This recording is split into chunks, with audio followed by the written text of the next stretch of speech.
Bonjour à tous et bienvenue sur minimachine.net. Aujourd'hui on va parler d'un portable, un portable 13 pouces à moins de 200 €, donc un portable qui est assez intéressant d'un point de vue format-prix. Je n'ai absolument aucune idée de ce à quoi il ressemble vraiment. Évidemment j'ai vu les photos, on en a déjà parlé sur le site. C'est le Yepo 737S que m'a envoyé Gearbest. Voilà, j'ai pas encore ouvert la boîte. C'est marqué Yepo dessus. C'est un engin qui est intéressant parce que à moins de 200 €, il présente un écran 13 pouces en Full HD qui va nous permettre donc d'afficher une jolie image avec une dalle IPS et qu'il est piloté par un Atom Cherry Trail X5Z8300, donc une machine qui devrait avoir des performances correctes, même si on sait déjà qu'il a des limitations. Je l'ai demandé à Gearbest parce que je voulais voir un petit peu ce qu'il avait dans le ventre et ce que ça donnait à ce niveau-là de tarif un ordinateur chinois. Alors Yepo, c'est pas une marque, enfin c'est une marque. C'est pas un fabricant. Cette machine-là, elle existe sous 2 milliards de configurations différentes. Je pense que je l'ai vu vraiment sous au moins une vingtaine de marques no-name différentes.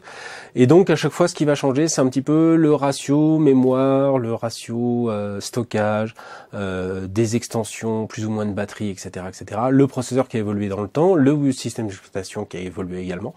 Mais dans l'absolu, c'est le même châssis avec la même carte mère qui bouge un tout petit peu sur des bricoles. Voilà, on va tout de suite le déballer, on va regarder un petit peu ce qu'il a dans le ventre. On va essayer de se faire une idée.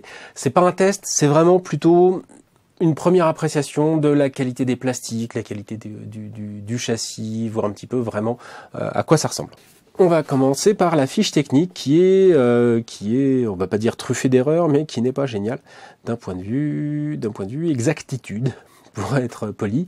Tout simplement parce qu'on nous indique que c'est un processeur Intel Bay Trail. Et non, ce n'est pas un Bay Trail, c'est un Cherry Trail, c'est un Atom X5Z8300 à l'intérieur. Donc un processeur quadruple cœur, quadruple thread qui est cadencé à 1,44 GHz, qui peut grimper au maximum à 1,84 GHz, avec 2 mégas de mémoire cache.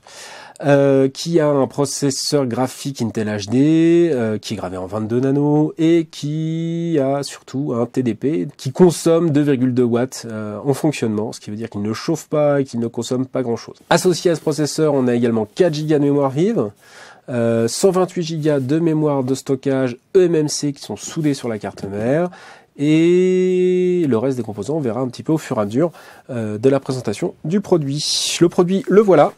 Vous pouvez tout de suite vous en rendre compte, une copie pure et simple des MacBook Air d'Apple, en beaucoup moins joli, beaucoup moins bien fini évidemment. Mais c'est tout à fait respectable dans le genre. On a un choix de matériaux qui ressemble à Apple, mais qui est pas du tout pareil. Pour commencer, la coque ici est en ABS. Un peu molle d'ailleurs, mais voilà, c'est plutôt bien fini. De loin, on peut vraiment le prendre pour un Mac. Faut rester loin, mais on peut le prendre pour un Mac. Et on a dans cette coque en ABS un logo Yepo que vous pouvez voir ici et que vous pouvez peut-être vous en rendre compte, mais il est en relief, très léger relief, c'est-à-dire qu'en fin de compte, il est en transparence. L'ABS doit être d'une seule teinte, peint par en dessous avec un peint par au-dessus avec cette espèce de peinture argentée, et en dessous c'est transparent, et donc on peut accéder, entre guillemets, on peut voir le rétroéclairage de la dalle IPS de l'engin. Ça veut dire quoi? Ça veut dire que quand on va allumer cette machine, ce logo Yepo va se rétroéclairer pour qu'on puisse le lire de loin, et vous serez ravi de montrer à tout le monde que vous avez un beau Yepo, ce qui est très très important. Voilà. Sur le côté, c'est de l'ABS aussi. Par contre, sur le dessous, c'est bien de l'alu. Alors, c'est pas de l'alu haut de gamme, c'est cette espèce d'alu satiné qu'il y a sur beaucoup de produits no-name chinois. Ce qui n'est pas forcément mal, mais enfin c'est pas cet aspect de l'alu qu'on peut avoir sur des produits chez Apple par exemple, ou chez d'autres constructeurs PC, mais c'est cette partie en alu qui va servir à dissiper passivement la chaleur émise par le processeur et par l'ensemble des composants. Ça veut dire que cet engin n'a pas de ventilation active, il ne fait absolument aucun bruit en fonctionnement, ce qui est plutôt une très bonne chose pour un engin de ce type, puisqu'on va pouvoir travailler en silence absolu avec la machine. Alors à silence absolu, on va revoir ça tout à l'heure, parce qu'on va jeter un œil sur le clavier, je sais pas du tout ce qu'il vaut, et le pavé tactile non plus, mais a priori le fonctionnement de cet engin, si on veut écouter de la musique, regarder un film, ça va pas du tout être dérangeant. On va regarder tout de suite la connectique.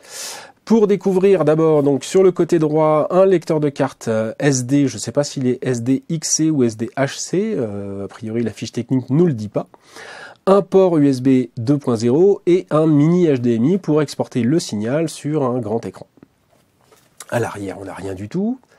Sur l'autre côté, on a l'habituel port jack de ce type d'engin, un port USB 2.0, un second, et un port jack audio. Là aussi, c'est très classique, et c'est tout. Pas de port USB 3 sur la machine, et les petits soucis ne s'arrêtent pas là, parce que non seulement il n'a pas de port USB 3, mais il n'a pas donc de RJ45, il n'a pas de réseau Ethernet, donc on va être obligé d'utiliser le Wi-Fi de l'engin, et le Wi-Fi est un BGN, 802.11 BGN, donc pas de Wi-Fi AC, ce qui veut dire que les transferts les plus rapides seront limités par ce BGN, ce qui n'est pas non plus forcément une super nouvelle. Ceci étant dit, la qualité de fabrication est plutôt bonne, on va tout de suite regarder à quoi ça ressemble quand on l'ouvre. Hop. Alors voilà. Il y a une petite ici, je ne l'ai pas montré, mais il y a une petite encoche pour pouvoir mettre le doigt et ouvrir la machine. Hop. Et alors, première chose qu'on remarque, on a une ouverture qui est très large, trop large même. Trop large dans le sens où quand je cherche à l'ouvrir complètement, eh ben, j'ai un petit problème de basculement, c'est-à-dire que la partie écran est aussi lourde que la partie clavier, ce qui veut dire que bah, voilà, ça joue un petit peu à la bascule, ce qui est pas génial, on va devoir l'ouvrir un petit peu moins. Par contre, l'angle d'ouverture est plutôt pas mal, plutôt confortable avec ce type d'engin. Ça rebondit un peu, ça j'aime pas trop, mais bon, la charnière est ce qu'elle est. Encore une fois, c'est une machine à moins de 200 €, hein, donc c'est un peu ça. Par contre, le confort est assez bon d'un point de vue ouverture d'écran. Qu'est-ce qu'on remarque d'autre? Eh ben, on remarque qu'on a un joli clavier. On a un joli clavier QWERTY, évidemment, assez confortable, puisque là, je peux mettre mes deux mains dessus sans trop de difficultés. On a deux barres sur les côtés qui sont assez larges, mais il ne faut pas oublier que c'est un 13,3 pouces, c'est pas un 12, c'est pas un 11,5. Donc ça prend quand même... c'est normal qu'il y ait ce type de barre. Le clavier est plutôt silencieux, par contre, il a tendance un petit peu à s'enfoncer au centre. C'est pas très grave, à vrai dire. C'est des trucs qui arrivent, mais quand on tape normalement sur un clavier, ça pose pas trop de problèmes, donc faut pas être une brute non plus. Le pavé tactile est très large pour une machine de ce genre-là. Il a l'air de réagir tout à fait correctement et il est plutôt bruyant, moins qu'on puisse dire. Donc cliquer dessus, ça va s'entendre. Je détaillerai un petit peu plus ça plus tard, mais a priori c'est quand même assez bruyant. Voilà, le reste des touches est plutôt très correct à ce niveau-là. Voilà. Alors ce qui pose problème par contre, on va regarder ça tout de suite, c'est que là je l'ai allumé. Alors il fait pas de bruit, c'est génial, etc. Par contre l'écran, là je suis en luminosité à fond, je crois. Ouais, l'écran a beau être un IPS, donc c'est un IPS 13,3 pouces Full HD non tactile. Par contre, c'est un IPS vraiment pas haut de gamme du tout, ce qui fait que... Alors là, je suis dans un éclairage qui est vraiment très fort, hein. Faut pas vous y fier. Je vais changer de point de vue. Vous allez on va peut-être voir ça de façon plus réaliste comme ceci. Donc vous voyez ça. Quand je sors des gros flashs que j'ai autour de moi, c'est beaucoup plus lisible. Par contre, vous allez voir tout de suite, les angles sont franchement pas géniaux. Oui, ça s'éteint assez vite sur l'écran. Ça noircit assez vite sur l'écran. Faut être vraiment en face pour avoir un bel écran. Pareil de l'autre côté. Pareil sur le dessus, c'est même encore plus rapide sur le dessus. Et sur le dessous, parce que voilà, on a beau dire IPS, c'est un type d'écran, mais ça veut pas dire que tous les écrans IPS se valent, loin de là. Et donc on a ici un écran IPS qui est ma foi correct, mais qui n'est vraiment pas au niveau d'un écran de machine de grande marque. L'affichage est plutôt bien. Je vais regarder tout de suite un détail important, c'est savoir si la machine a un Windows activé. Et non. Windows n'est pas activé. Et je suppose qu'on ne peut pas l'activer. Voilà. On n'a pas de licence valide. En fait, quand j'ai démarré l'engin la première fois, il ne m'a rien demandé. Il m'a pas demandé de m'authentifier, etc., de créer un profil. J'avais déjà un profil en anglais admin, ce qui est assez typique des produits chinois.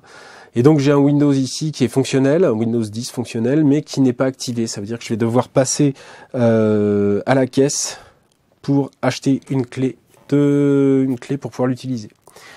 Voilà, c'est un truc à prendre en compte dans votre achat. Alors, je vais m'arrêter là pour cette présentation du produit.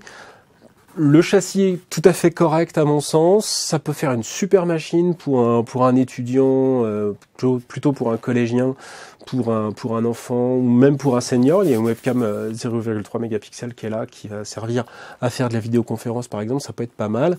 Le design tout à fait correct. Il est très fin, très léger. Il fait pas de bruit.